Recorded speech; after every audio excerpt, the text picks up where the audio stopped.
안녕하세요. 오늘 우리가 나눌 말씀의 주제는 바로 생명의 떡입니다. 여러분은 무엇을 구하며 살아가고 계신가요? 그리고 누구를 믿고 의지하고 계신가요? 요한복음 6장 30절부터 40절까지의 말씀을 통해 이 중요한 질문들을 함께 고민해 보고자 합니다. 오병이어의 기적 이후 많은 사람들이 예수님께 더욱 몰려들었습니다. 그들의 발걸음은 언뜻 보면 믿음처럼 보였지만 사실은 다른 동기에서 시작된 것이었습니다.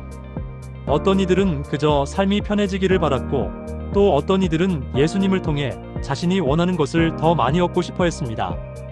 이렇게 예수님을 붙들고 있다고 생각할 때조차도 여전히 내가 얻을 것이 삶의 중심이 된다면 정작 중요한 구원과 생명은 우리의 삶에서 점차 밀려나게 됩니다. 사람들은 예수님께 말합니다. 그러면 우리가 보고 당신을 믿도록 행하시는 표적이 무엇이니까?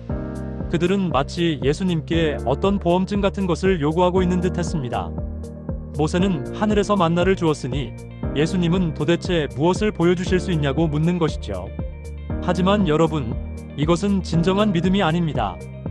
이것은 예수님을 나의 욕망을 채우기 위한 하나의 도구로 삼으려는 협상에 불과합니다.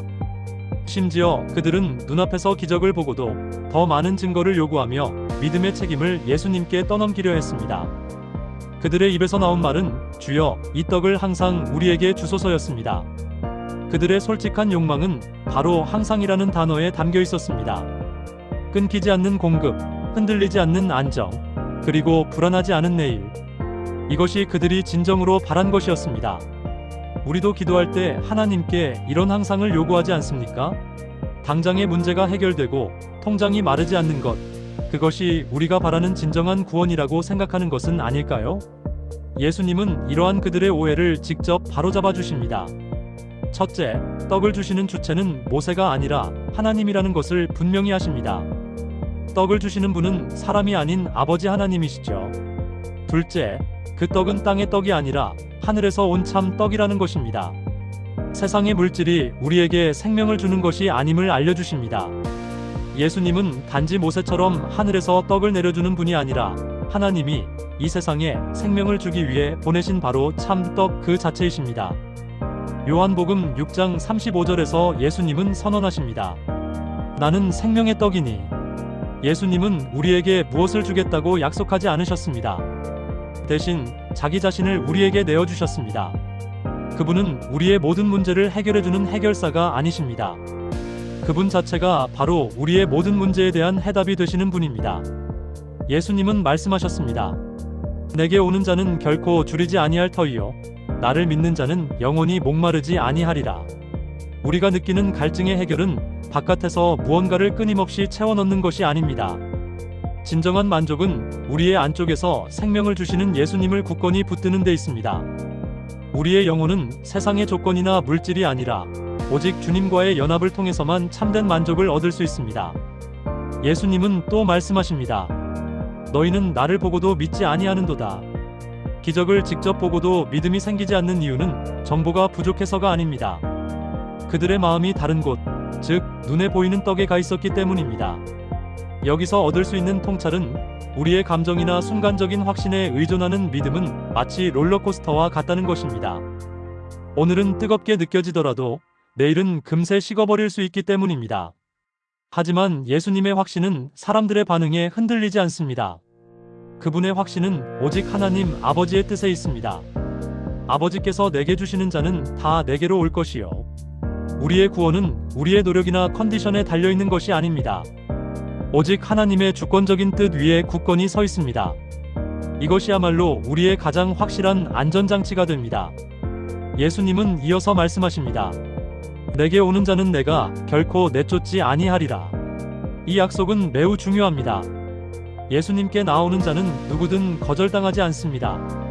이것은 단순히 그들을 환영한다는 의미를 넘어섭니다. 예수님이 우리를 끝까지 붙들어 주시겠다는 강력한 의지를 담고 있습니다. 세상은 조건이 맞지 않으면 우리를 내치지만 주님은 우리를 영원히 품어주시는 분입니다. 그리고 마지막 날에 약속을 주십니다. 나를 보내신 이의 뜻은 하나도 잃어버리지 아니하고 마지막 날에 다시 살리는 이것이니라. 예수님은 아버지께서 맡기신 자를 단 한 명도 잃지 않으실 것입니다. 이것은 보존의 약속입니다. 또한 오늘의 믿음은 죽음으로 끝나는 것이 아니라 영원한 생명으로 이어진다는 부활의 약속입니다. 생명의 떡이신 예수님은 우리를 오늘 살게 하시고 나아가 마지막 날에는 우리를 다시 살리실 것입니다. 이제 우리가 가진 신앙을 두 가지로 비교해 봅시다. 먼저 표적을 구하는 신앙이 있습니다. 이 신앙은 끊임없이 증거를 요구하고 하나님을 자신의 목적을 이루기 위한 수단으로 여깁니다. 늘 항상을 갈망하며 그 결과 불안과 영적인 목마름에 시달립니다. 반면 생명을 얻는 믿음은 예수님 그분 자체를 신뢰합니다. 하나님을 우리의 궁극적인 목적으로 여기며 아버지의 뜻에 온전히 의지합니다. 이 믿음 안에서 우리는 참된 평안과 영원한 생명을 누리게 됩니다. 이 말씀을 통해 우리 자신을 돌아보는 질문들을 던져봅시다. 첫째, 나의 항상은 무엇입니까? 주님보다 돈, 건강, 안정이 끊이지 않기만을 바라고 있지는 않으신가요? 둘째, 나는 예수님께 무엇을 요구하고 있습니까? 내 욕망을 정당화할 보험증입니까? 아니면 죄에서 나를 건지실 구원입니까? 마지막으로 나의 믿음은 어디에 있습니까? 흔들리는 내 감정입니까? 아니면 나를 끝까지 붙들어 주시는 예수님의 변치 않는 약속 위에 있습니까? 이제 우리는 믿음으로 반응해야 합니다. 나의 주도권을 내려놓고 우리의 구원자가 되시는 예수님을 바라보십시오. 나의 조건을 내세우기보다 그분이 우리를 끝까지 책임지신다는 그 약속 안에 굳건히 머무르십시오. 주님, 제가 진정으로 원하는 것은 기적이 아니라 바로 주님 당신이십니다. 오늘 이 시간 함께 기도합니다. 주님, 생명의 떡이신 주님을 믿게 하시고 영원한 생명을 오늘의 삶 속에서도 풍성히 누리게 하소서. 세상의 조건이 아니라 주님의 한없는 사랑 안에 거하며 마지막 날까지 우리를 붙드시는 그 은혜를 온전히 신뢰하게 하소서.